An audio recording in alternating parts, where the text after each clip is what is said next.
Hello again, everyone. I'm Dr. George Simon, and welcome to another edition of the new Character Matters program, the program where we talk about what I consider to be the defining issue of our time, the character crisis that we have faced for several decades now, and that affects every aspect of our lives, particularly our most important relationships, our intimate relationships. And that's why it's crucial that before entering such a relationship, we adequately vet a potential partner's character. But that's very difficult, especially in the age of such prevalent character dysfunction. It's particularly daunting mainly for two reasons. First, in an age where character dysfunction of one type or another and of one degree or another is so commonplace, we have a new normal. It's inherently difficult, perhaps more difficult than it's ever been, to judge how far away from decent or wholesome a person's character is. Second reason is that some individuals are extremely skilled at the art of what we call impression management.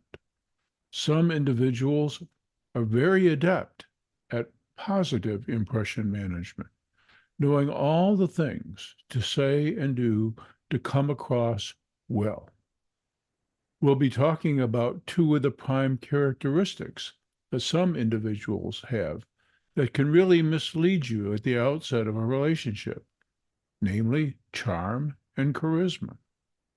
And we'll be talking about other things in a three-part series, a series that's in actuality devoted to the topic of love and what love really is, and what provides a person the capacity to genuinely love. That's really at the heart of what I call wholesome character.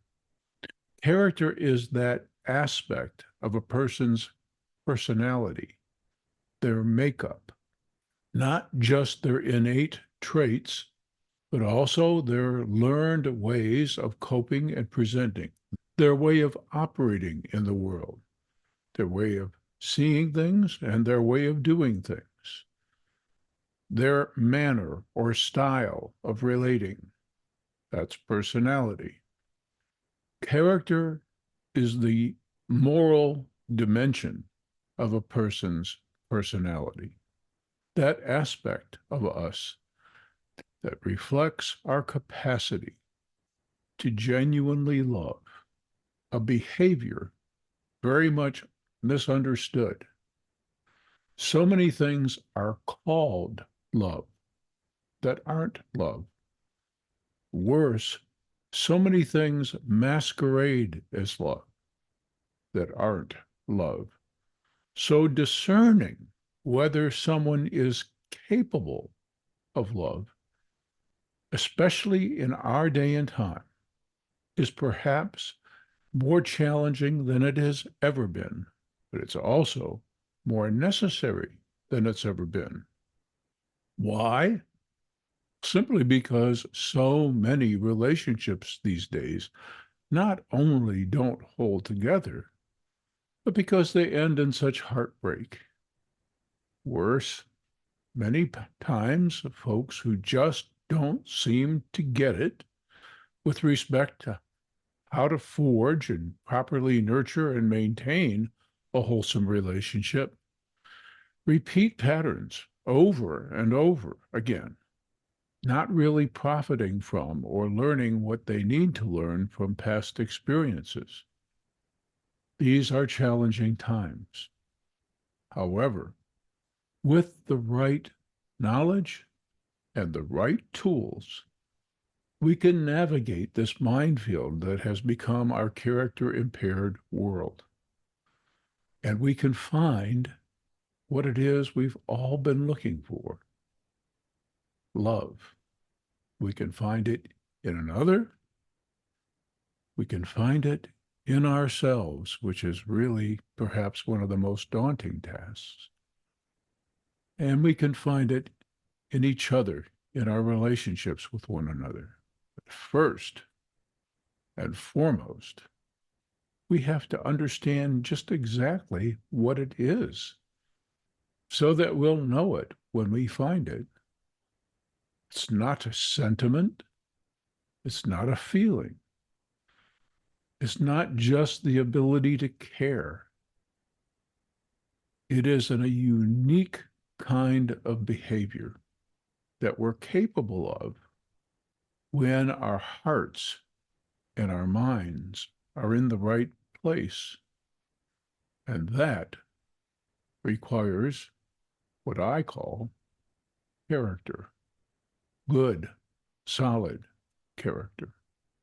So the first part of this series is going to be dedicated to what love definitely is not.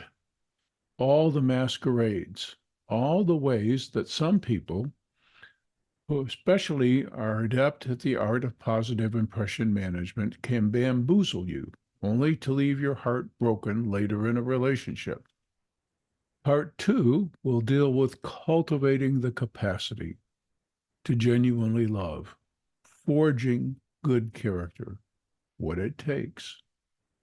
In part three, I'll be talking about bringing love, some wholesomeness and goodness into this character impaired, love starved world of ours.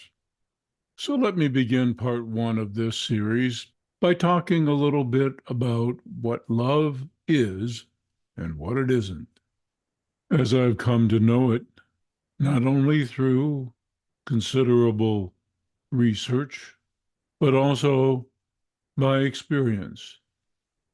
Many things can accompany love. You have to be able to care, for example, to truly love.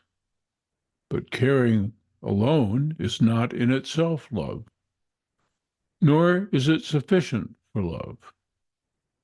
It helps many times to like someone, but you can love even those you don't like. You can even love those who've done you wrong, as strange as it sounds. As a matter of fact, within many faith disciplines, that's an imperative. It seems nonsensical. The capacity to love is actually far beyond likability. But where folks get into real trouble many times is mistaking certain personality characteristics for a person's capacity to love. I mentioned before the concept of impression management. Some folks are capable of making wonderful impressions. And so at the outset of a relationship, if someone has particularly one of two very powerful characteristics, charm and charisma, you can easily be led to believe that those characteristics alone indicate a high capacity for love, but they don't. Let's look at these two characteristics just a little bit.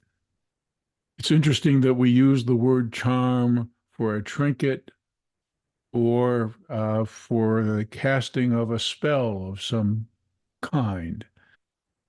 Charming people have some characteristics, personal characteristics, learned social behaviors, natural qualities that are powerfully attractive and almost instantaneously attract.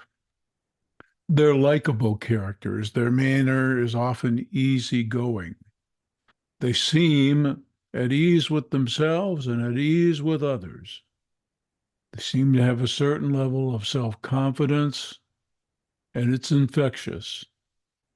They're at ease in many situations. They're comfortable with attention being shown to them, and they're comfortable with being the center of attention. They seem to know themselves well, and they seem to be interested in you. They They appear empathetic, and they can be indeed empathetic. They can have a high capacity for empathy. They can also appear genuinely interested in you, to want to really know you.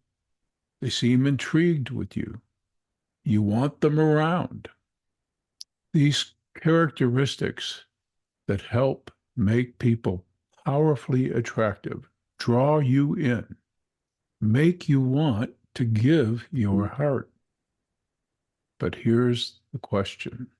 Just because a person is extraordinarily likable, attractive in many ways, seems to show you regard, and is genuinely interested in you, do they have the capacity to actually do you well selflessly, and to mean you well selflessly, and to do right by you selflessly? That's something that's harder to discern. All too many times, especially in our day and time, the charmers and the charismatic among us have their own self-serving agendas, because we live in the age where the things that contribute to the development of narcissism are strong.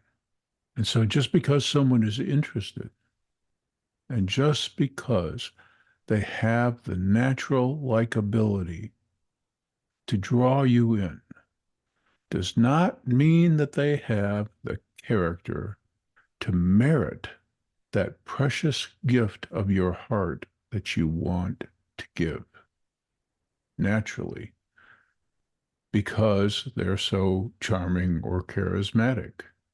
What really tells the story is how they've actually treated those who have already surrendered their hearts, who the benefactor really is. And when you look very closely sometimes, some of the most appealing people can be some of the most self-serving. And that generally only shows up later in a relationship and invites some heartache. Too many folks these days are misled at the outset of a relationship, and they accept reasons for past relationship failures.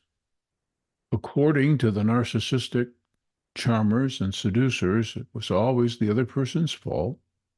Things just didn't go right, or one thing led to another. It never had anything to do with their character or their capacity to really love, which is a behavior. It's not a sentiment. It's not the reality of attraction. It's the radical wishing of well for another and the willingness to put energy behind that. It's selfless. It doesn't have an ulterior motive or a hidden agenda. It's not about what I get, but what I give freely. And discerning that is harder than ever. But it's of paramount importance. And that's one of the reasons why in my latest book, Essentials for the Journey, I go into so much detail about that. In the next episode, we'll talk about forging the capacity to love, which is what forging good character is all about. Till then, I'm Dr. George Simon. Thanks for tuning in. See you next time.